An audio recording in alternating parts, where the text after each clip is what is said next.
सर्वभूतेषु श्रद्धारूपेण संस्थिता नमस्तस्यै नमस्तस्यै नमस्तस्यै नमो नमः।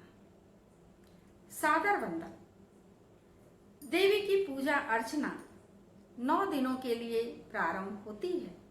वैसे तो सभी रोज ही पूजा अर्चना करते हैं, लेकिन नवरात्र के ये 9 दिन बहुत महत्वपूर्ण होते हैं।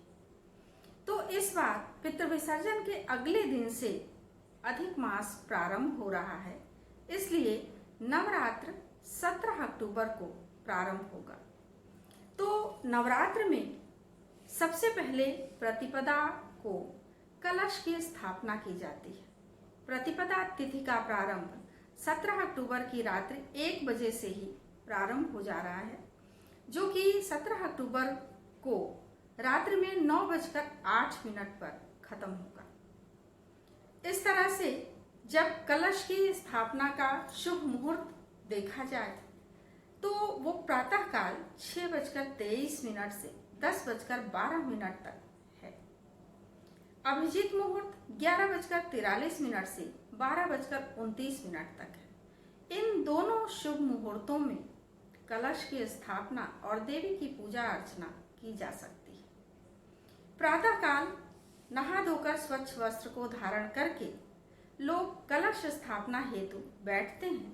कुछ लोग पंडित वगैरह से भी कलश की स्थापना कराते हैं, लेकिन यदि स्वयं ही कलश की स्थापना करनी हो तो सर्वप्रथम जहां कलश स्थापित करना है वहां पर हल्दी इत्यादि से आप स्वस्तिक का चिन्ह या आटे और हल्दी से चौक बना करके और वहां पर एक मिट्टी के पात्र में मिट्टी भर करके उसमें जौ बोया जाता है। जौ को उसमें बो करके जल का छिड़काव करके उसके मध्य में मिट्टी, कांसे, तांबे अथवा चांदी का जो भी कलश आप अपने सामर्थ्य के अनुसार स्थापित करना चाहते हो, उस पर या तो सुंदर चित्र बने हो या हल्दी और रोली इत्यादि से स्वस्तिक बना करके उसको स्थापित करें। उसमें मौली बांधी जाती है और कुछ पवित्र वस्तुएं जैसे सुपारी, दूब, गंगा जल और सिक्का वगैरह डाला जाता है। गंगा जल अगर बहुत ना हो तो सामान्य जल से, साधारण जल से उसको परिपूर्ण करें, गंगा जल को उसमें मिश्रित कर दें और शहद इत्यादि भी उसमें डाल दें। तो इस तरह से कलश को जल से परिपूर्ण करके उसके ऊपर उसको ढकने के लिए एक पात्र रखें और उसमें चावल को भर करके कुछ लोग इस पर दीप प्रज्वलित करते हैं, अखंड ज्योति जलाते हैं, और कुछ लोग नारियल को लाल कपड़े में लपेट करके मौली से बांध करके उसको वहां पर स्थापित करते हैं। कलश स्थापना के पश्चात फिर अन्य जितने भी देवी देवताओं का आह्वान हम चाहें कर सकते हैं। समस्त नदियों में से कुछ जो बहुत पवित्र नदियां हैं उनसे संबंधित मंत्रों का उच्चारण भी किया जाता है। अगर मंत्र ना बोल सकें तो उन नदियों का, जैसे गंगा, यमुना, सरस्वती, नर्मदा, इन नदियों का आप आह्वान कर सकते हैं, मन में उनको स्मरण कर सकते हैं।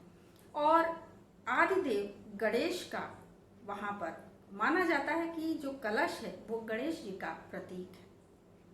तो इस तरह से देवी का कलश स्थापित करके नवरात्र में पूजन अर्चन प्रारंभ होता है। तो कलश स्थापना की विधियां हो सकता है कि अलग अलग जगहों पर इनमें थोड़ा बहुत परिवर्तन किया जाता हो। अपनी सामर्थ्य के हिसाब से, अपनी समझ के हिसाब से लोग उसमें कुछ कुछ परिवर्तन कर लेते हैं, लेकिन अधिकतर कलश को सभी सामान्य ढंग से इसी प्रकार से स्थापित करते हैं। उसमें जो जौ बोया जाता है उसमें सुबह शाम जल का छिड़काव किया जाता है।